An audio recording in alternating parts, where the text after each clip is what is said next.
Hello artists! Today we're working on our Isabella Bluebonnet artwork. This will be the full tutorial video with a step-by-step guide on how to complete the artwork. So let's go ahead and get started. Before we get started with the process, there are a few things that you do need to know. This does take about 5 to 6 hours to complete the entire painting. So this is not something you need to do in one session. You can definitely break this up into multiple sessions. Also, for supplies, you do need a cup of water to rinse your brushes out with, and I recommend also having a roll of paper towels so you can dry your brushes in between washing them. We're ready to start with the first step of the process.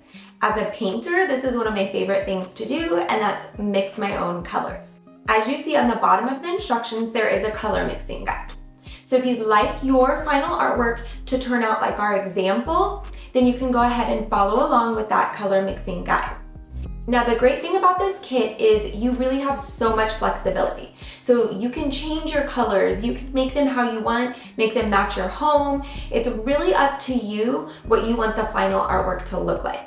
I'm just here to walk you through the color mixing and give you pro tips and examples on how to mix the paint and apply the paint.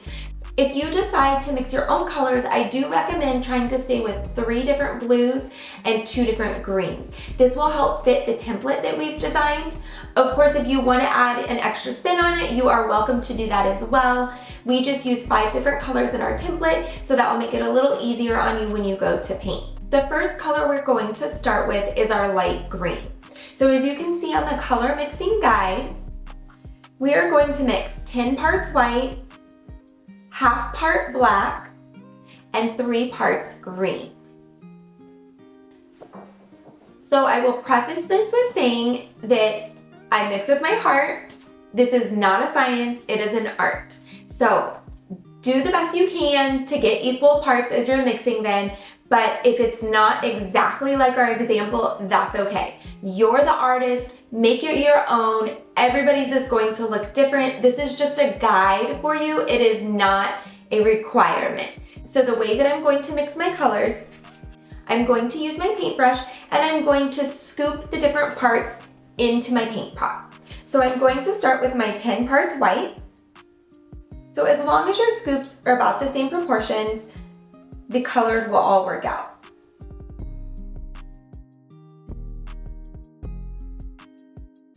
So I'm going to wash my brush in between my scoops so I don't end up mixing my colors. Then I'm going to do a half a scoop of black. And you may be wondering why I'm adding black to my lightest color. The reason is I just would like a little bit of a gray undertone to my light green. So that black is going to give me a slightly gray or muted tone to the green. And then I'm going to add my 3 parts green.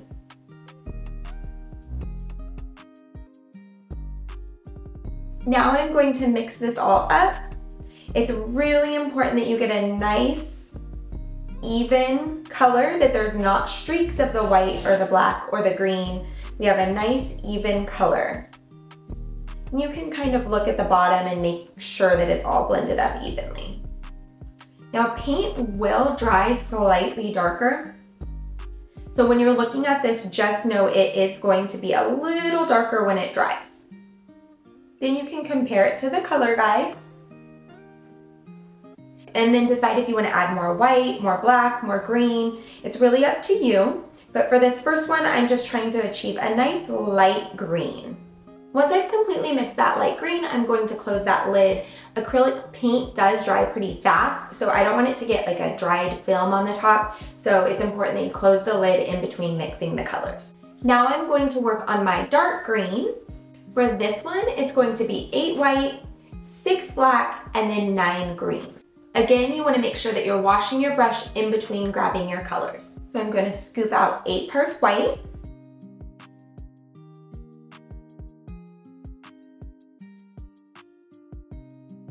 6 parts black,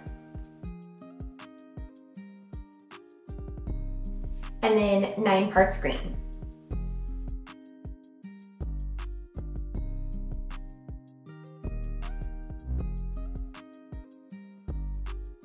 So now I'm going to thoroughly mix that up and then compare it to my lighter color. To achieve the look of the example, this one should be much darker than the first one you created. And again, remember, it will dry up slightly darker than what you're seeing. So now that I finished my second green, I opened up my first one. I'm comparing the two, making sure that I like how they look. I would like to have a nice contrast with a light and a dark green. So if you're satisfied with the way they look, then you can move on to the blues. If you need to add more white, black, green into any of them, this would be the time to do that. Once you're happy with the way they look, go ahead and close those and we'll move on to the blues. Now we're going to move on to mixing our 3 different blues. I'm going to start with my lightest color first, then my medium, and then my dark. This is also going to be the same order when you're painting your colors. I'm going to start with my white first, and it's going to be 12 parts white,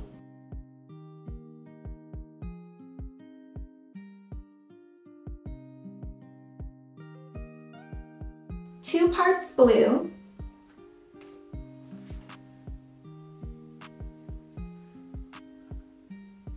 and a 1/4 part black. I'm going to make sure this is all thoroughly mixed, and then I'll compare the color to the guide. So now that I mixed my light blue, I'm going to move on to my medium blue. For my medium blue, I'm starting with 12 parts white,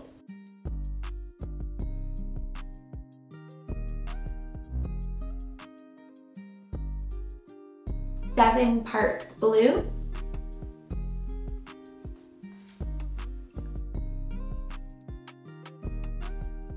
and then a 1/2 part black. I'm going to mix that thoroughly, and then I'm going to compare it to my light blue and make sure that there's a distinct enough difference between the two. And again, remember that the paint will dry slightly darker. So now I'm going to open the two, look at them, make sure that there's a distinct enough difference between the two. I have a nice light blue and a nice medium blue. So now we're working on our darkest blue. It's going to be 12 parts blue, 2 parts black.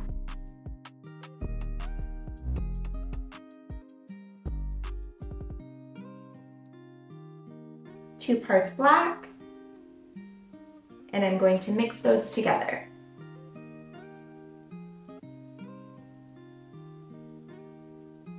Once I finish mixing my last color, I'm going to open up all of the paint pots, compare the colors, and make sure that they're exactly like what I want. So as I'm looking at them, I'm making sure I have 2 distinct greens, 3 distinct blues. They look like they all go together, and they are the look that I would like to achieve with the artwork.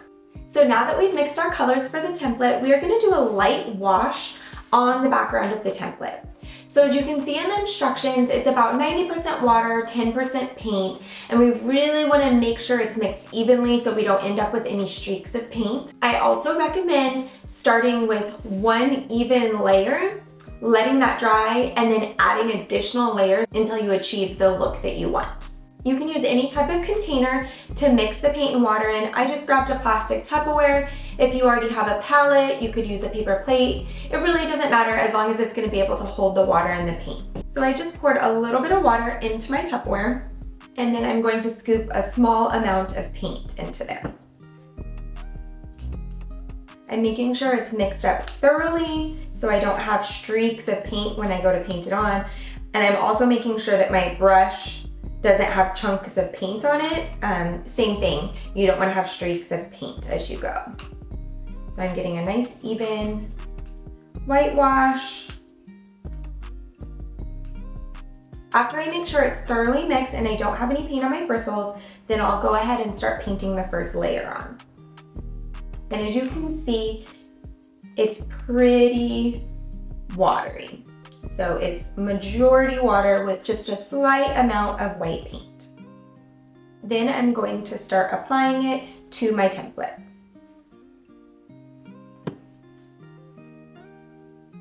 As you apply it, you should be able to see a nice white tone to it, but it's very translucent and you can still see the template through it. I'm painting the direction of the wood grain. For my template, my wood grain is going horizontal, so I'm just doing nice even strokes following the wood grain. And I'm making sure that I'm blending it out. I'm not seeing like areas that are settling a little more heavy than others. I'm moving pretty quickly. Because this is acrylic paint, it will dry fairly quickly. So you do want to move it along the template. You don't want it to sit too long in one spot or you'll get an uneven whitewash in the background.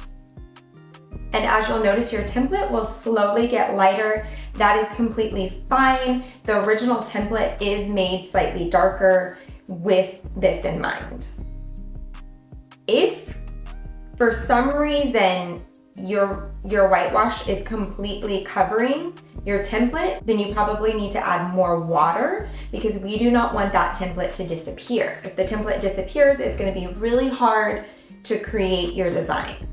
So we just want a nice, even, translucent whitewash that's just barely covering up the background.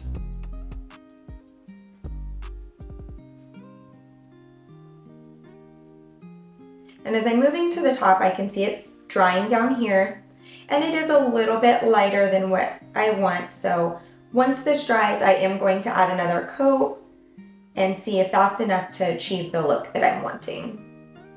And wood is obviously a natural material, so the whitewash may show up slightly different in some areas than others. And that's okay, that makes it unique and adds like that extra special touch to it. Now I'm adding on a second layer. Again, I want to make sure I can still see the template. If you're noticing that it's completely disappearing, then I recommend adding more water, or you may want to be done with adding your layers. You do not want that template to disappear, because if it disappears, it definitely is going to be much harder to paint your design on. Again, I'm painting the direction of the wood grain, I'm blending it out. I'm just trying to get a nice, even coat of whitewash. So now I'm going to leave this to dry, and once it's dry, I'm just gonna look and make sure that my background is nice and even. It's the look that I want. Make sure there's no areas that I need to touch up or add any more whitewash to. It is important that we let it dry completely before we move on to the next step. So now that your whitewash has dried, you're going to start painting your template. So I do recommend using the template guide so you know where to paint each of the colors. I also recommend starting with light and going to dark. So I'm going to start with my light green, then my dark green, then my light blue, medium blue, dark blue. The reason that I do that is because if I start with my light green, then I can clean up my edges with the darker color. If I do dark to light, that light isn't going to be dark enough to cover up the dark. So it's always great to start with your light to dark. A couple tips. For this, you will be wanting to use your smallest brush for the smaller areas and probably your medium brush for some of these little bit larger of areas. So if you don't have a lot of experience with painting, that's completely okay. You may want to get a piece of paper, use your extra paint, and just practice doing different lines with your liner brush.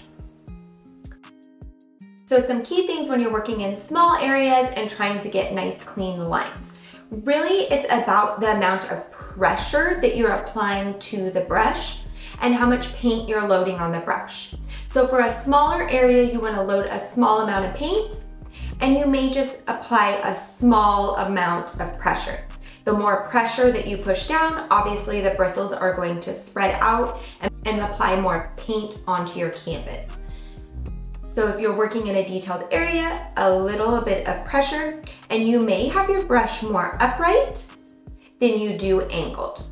If you're working in a larger area, you can always have more pressure and angle your brush as you go.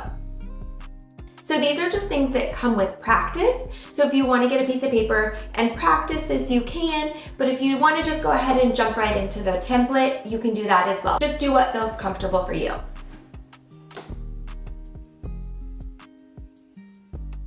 So as I'm painting, I'm only going to open up the color that I need.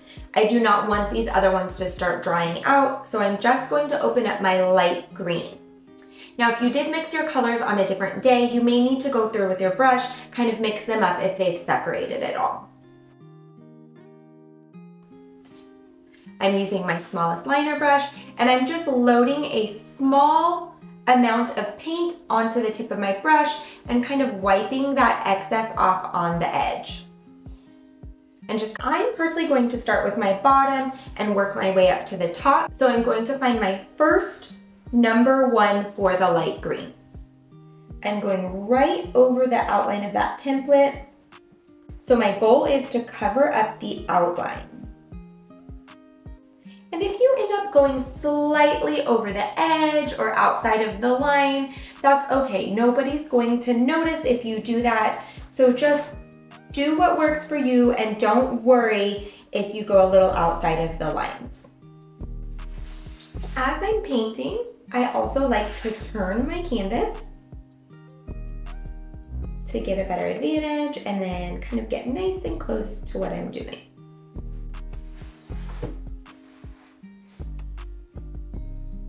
And I'm looking back and forth on my template, making sure I know where I'm painting this light green color. And I'm going to apply 1 coat of this green, and once it dries, I'll go back through and see if I need to add another layer or not. In the really small areas, you may do like a slight dabbing method to get that paint in there.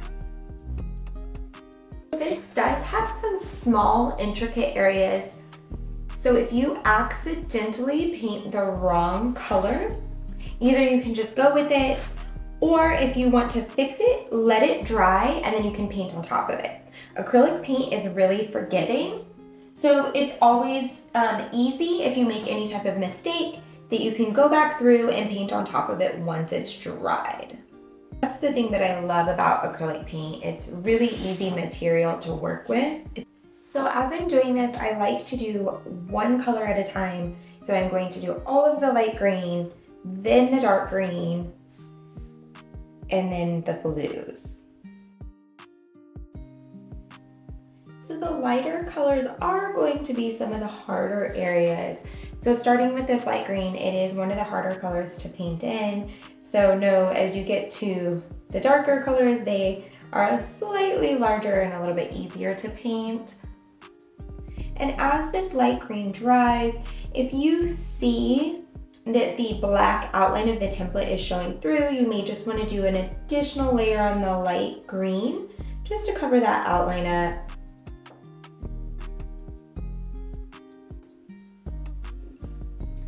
So I do use my pinky sometimes for stability. Right now this is wet, so I don't want to sit my hand down on this, but I want to get at this angle. So I'm just going to use my pinky to kind of give me some stability, to just get in this small area here.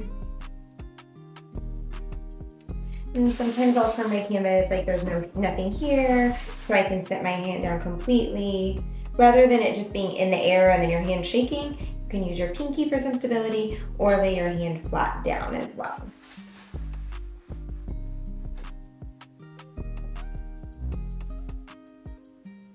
Because there are so many little details in this design, I am constantly like looking back and forth at the template, making sure I'm painting the right area. It is slightly more detailed than some of our other designs that we have in our kits. So now that I have all of my light green areas painted in, I'm going to double check that I didn't miss any areas, and then I'm also going to add a second coat anywhere that the template line is showing through.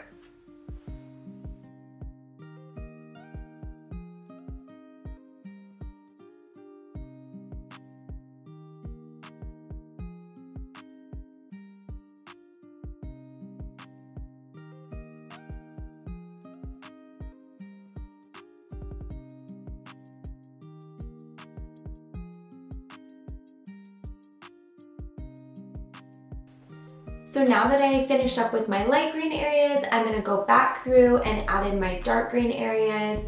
If I notice I missed any of the light green areas, I can go back through and add those in as well.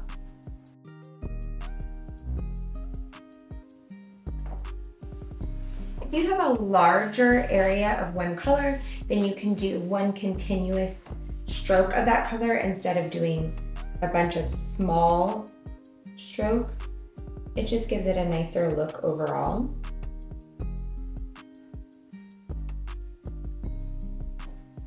The darker color definitely covers the template a lot easier, so one coat of the darker color should be enough.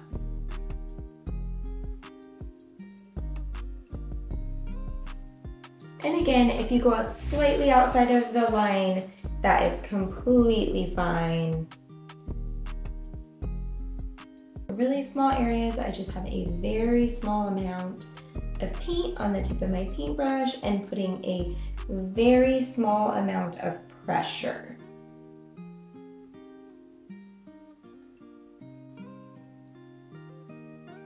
And if you run into an area and you realize you forgot to put a different color on, like if you forgot to add the light green somewhere, you can always go back through and add that too. So it happens.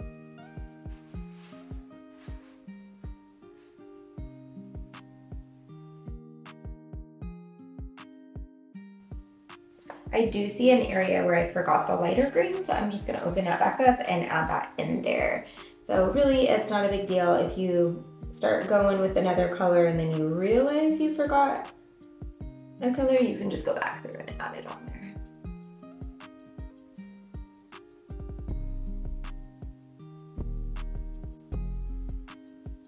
And if there's any areas that are really small and hard for you to do, and you end up painting over it, that's okay as well. Like, nobody will know. Again, you're the artist and you have to do what you're able to do and what you feel comfortable doing.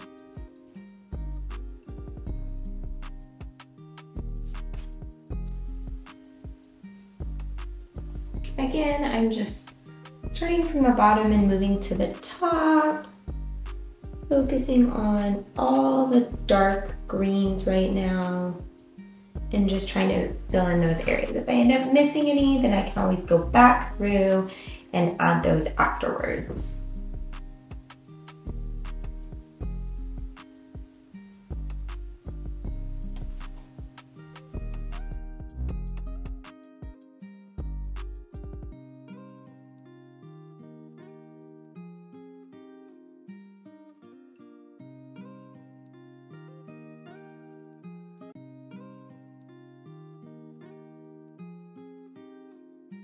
The nice thing about painting something that's from nature is it doesn't have to be perfect. So because this is a flower, you know, the petals might be larger, they might be smaller, and nobody will really know a difference.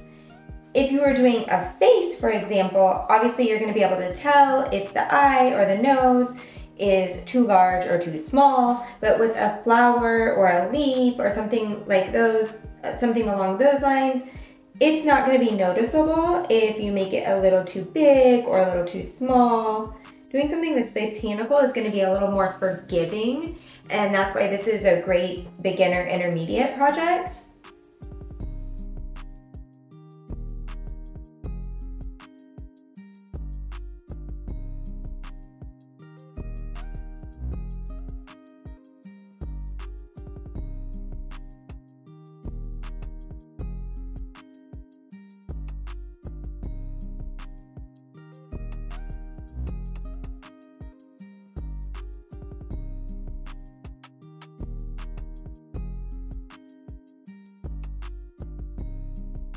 Now that I've finished my dark green, I'm going to start working on the light blue areas.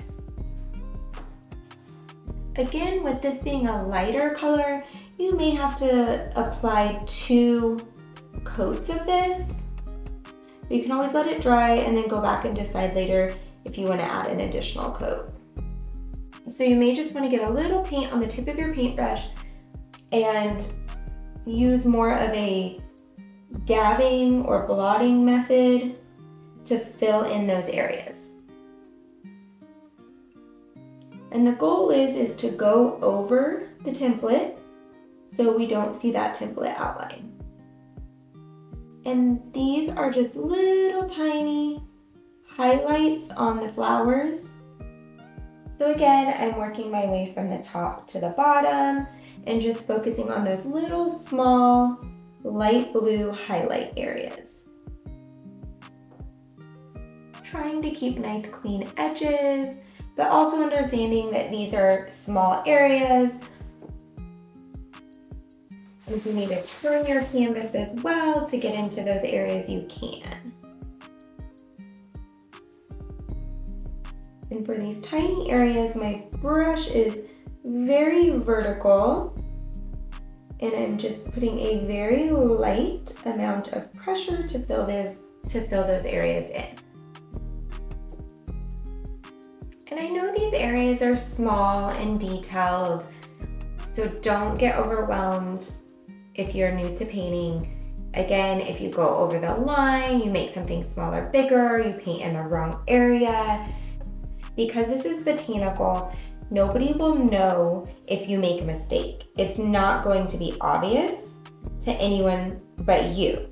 So just go with it. That's one thing that I've learned as an artist is sometimes mistakes end up being positive. Sometimes mistakes end up being positive in your artwork. So art should be fun and enjoyable and not something that you should be worried or stressed as you're doing. So just go with it if you make a mistake, or go with it if you're not able to stay inside of the lines. Just do the best that you can. You're the artist, and really this is going to be unique to you.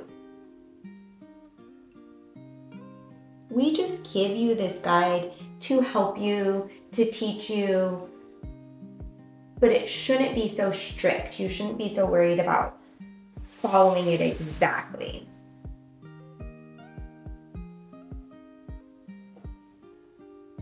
So now I have my first 3 colors on, and I'm going to start working on my medium blue. You're about halfway done with the painting template.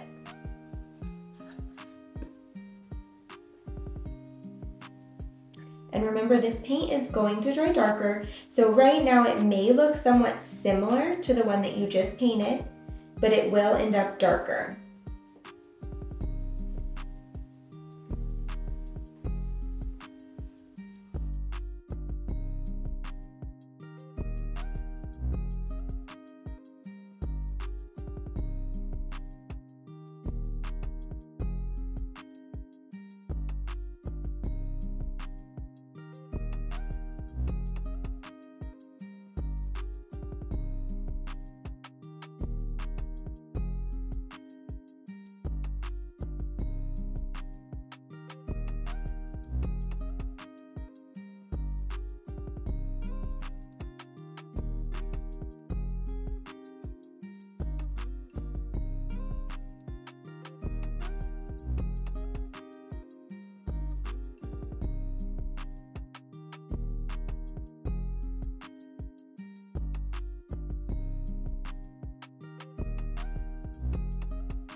One key to having clean edges is to making sure that you have paint loaded on your paintbrush tip. If your paintbrush tip starts to get a little dry, then it's gonna make it where you can see those bristles, and it's not gonna be as clean of edges or free flowing of the paint.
So you are almost done at this point.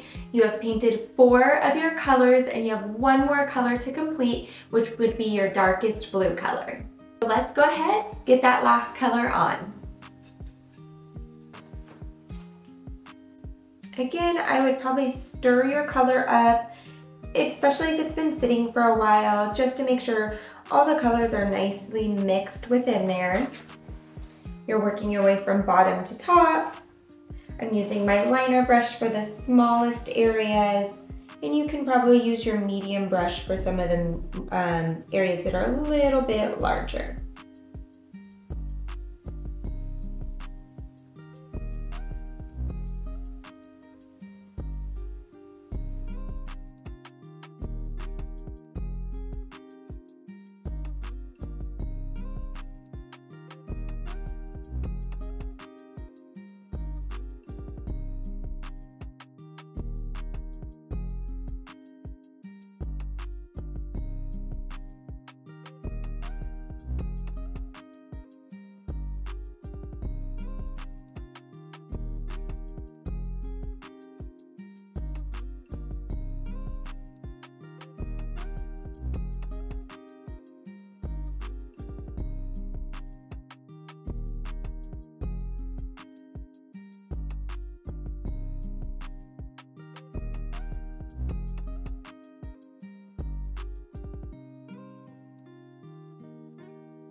A little fun fact about this artwork, it's actually named after our dog. Our dog's name is Isabella Blue. And then when I was creating this bluebonnet design, we were trying to come up with a name, I decided to go with Isabella Bluebonnet. So it is named after our dog. She is quite old. She was our first baby together. So it's kind of special for that reason. It also has a little bit deeper meaning behind it as well.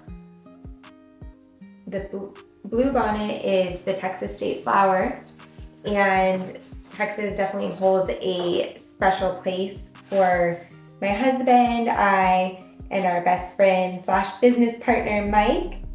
And so the 3 different stems of the artwork represent each one of us. So myself, my husband, and Mike.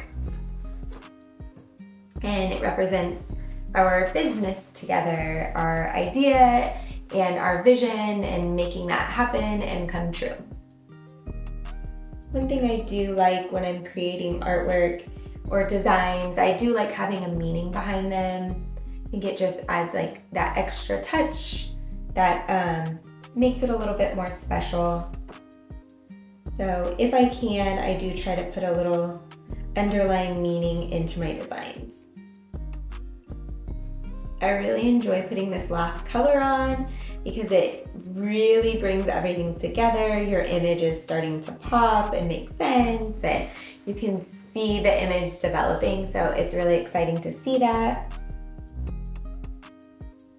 So you can see adding that dark blue on, the design is really starting to pop, all the flowers are starting to come together. This is one of my favorite parts. It's just so exciting to see the design all come together. So we're gonna go ahead and continue working on the dark blue.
Now that you've finished your entire template, I would go through, make sure there's no areas that you missed, do any touch-ups that you need to do, and then you're going to set this aside and let it fully dry. So now that you've finished painting your artwork, we're going to move on to painting our frame.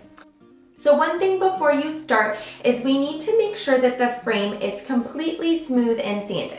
So all of these pieces do come pre-sanded, but just double check with your hand that there's not any rough areas. If you do feel a spot that's slightly rough, you can use the sandpaper that came with the kit and just smooth it out. So go through each of the frames and sand off any rough areas.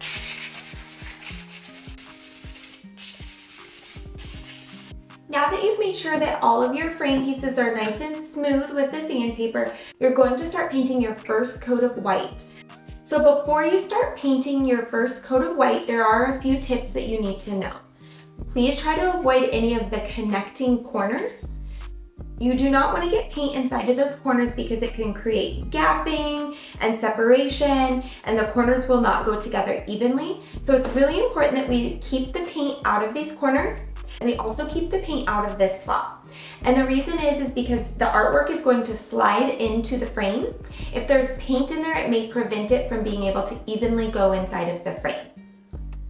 If for some reason you do get paint in your corners or inside of the slot, you can always use sandpaper once it dries and sand that out. And we definitely recommend if you get any in the corner, make sure that you do sand that off. So now I'm going to lay all my pieces out, and I'm going to do a light, even coat of white paint on all of the same side of the frame. As I'm painting the frame, I'm doing a nice, even, light coat of white. So I don't want the paint to go on too thick or it's going to give me the texture of the bristles. So I do recommend doing a nice light coat and then adding an additional coat once that dries. Now this is acrylic paint, so it will dry fairly quickly. If you notice any is going in the corners, just try to wipe that off. So I'm just trying to do one nice, even long stroke to prevent any type of textures, and it goes on more even when I do it this way. So I apply the paint, and then I do a nice, even stroke of applying the paint. So one thing you do need to make sure is that it's not piling up on the sides. So you may need to go through and kind of blend that out so you're not getting a thick texture on your sides there. If you do end up getting a thick texture, you can always let it dry and sand that off, but it's easier to just try to clean it up now before it starts drying. So now I'm going to let that first side dry. As soon as that dries, then I will turn it and start working on the additional sides. It is really important that you let it thoroughly dry before you add another layer of paint.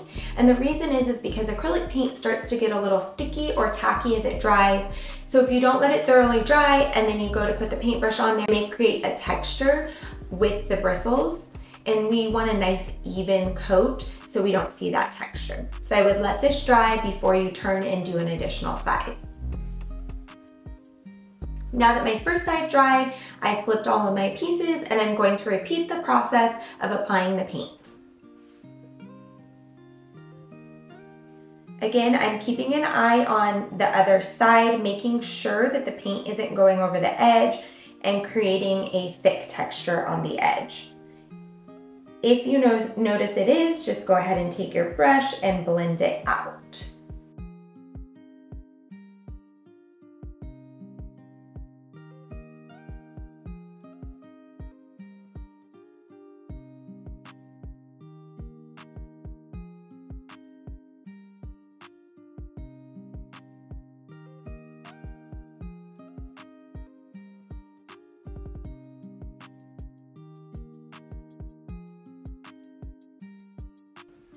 Now that I've completed one layer of paint on all three of my sides, I'm going to let that dry and repeat the process with a second coat of white paint.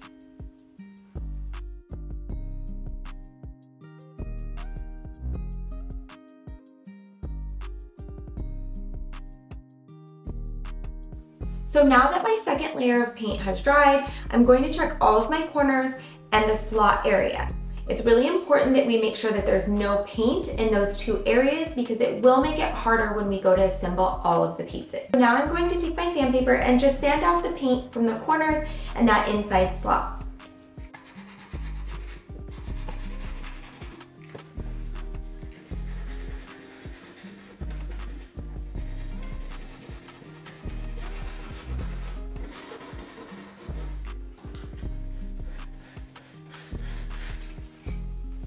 And I'm just filling with my fingers to make sure that I can't feel the paint being raised. And as soon as I get it as smooth as possible, then I can just go through and check my other corners.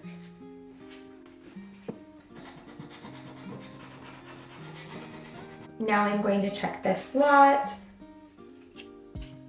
and just make sure that there's no paint inside of that. Then I'll repeat the process with the rest of the frames.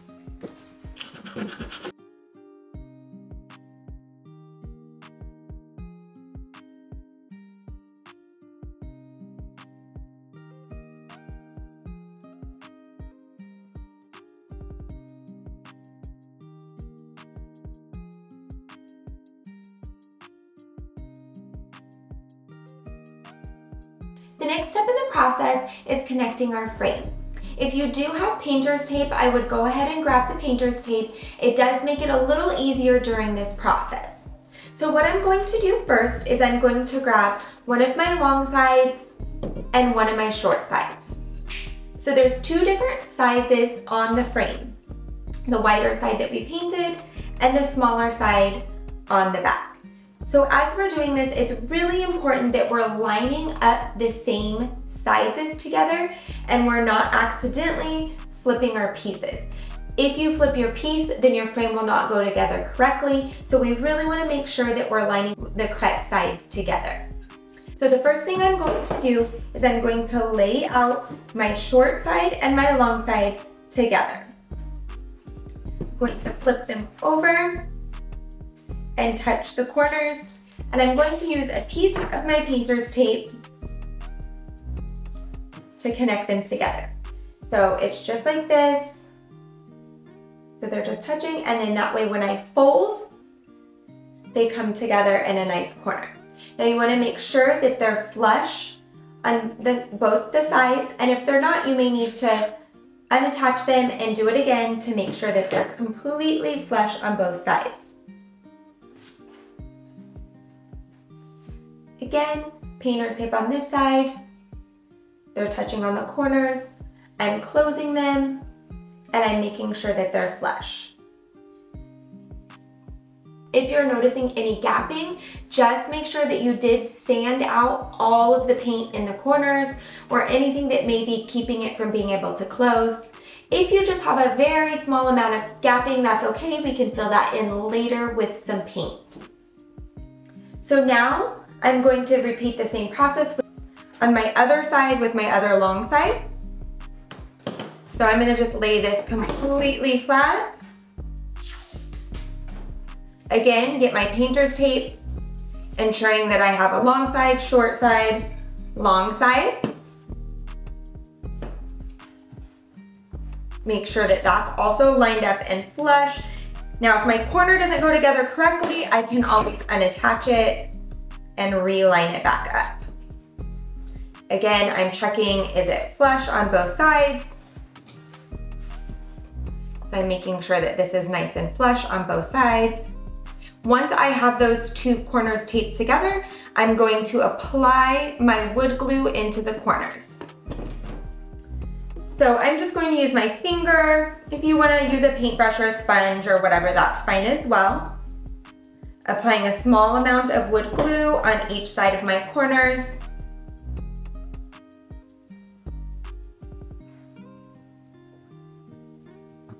I'm making sure as well that that painter's tape is on there still. Then once I apply that glue, I'm going to close up my corners. And now we want to make sure that we're keeping these lined up nice and even and wiping any excess glue off the outside and the inside of that frame. Okay. Leaving that tape on nice and tight. At that point, I can slide my artwork in. Now, these are not gonna be stable, so you do have to apply some pressure on each side. Slide my artwork down.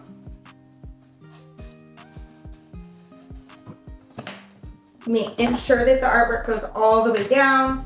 Again, that my sides are still staying with that glue and the tape. At this point, I'm going to repeat the process. I'm going to add my glue into my corners, on both of my corners, ensuring that I have my painted side lined up.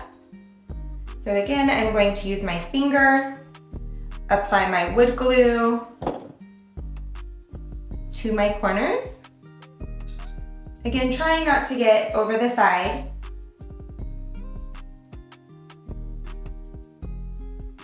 Right, and then I'm going to line up my corners, making sure that they're nice and even. I have that wood glue in there, applying some pressure. I'm going to use my tape, putting that in place, making sure that they're nice and even. There's no gapping. If there is any gapping, it's filled in by the wood glue, and I'm holding it in place with the tape. Again, lining up my corners, applying the tape to make sure it's nice and secure. At this point, I can look at all of my corners, double check that everything's on there nice and tight, and I'm wiping off any excess glue. This tape will need to stay on your corners until the piece is fully dry, so I would give it at least 24 hours to leave the tape on.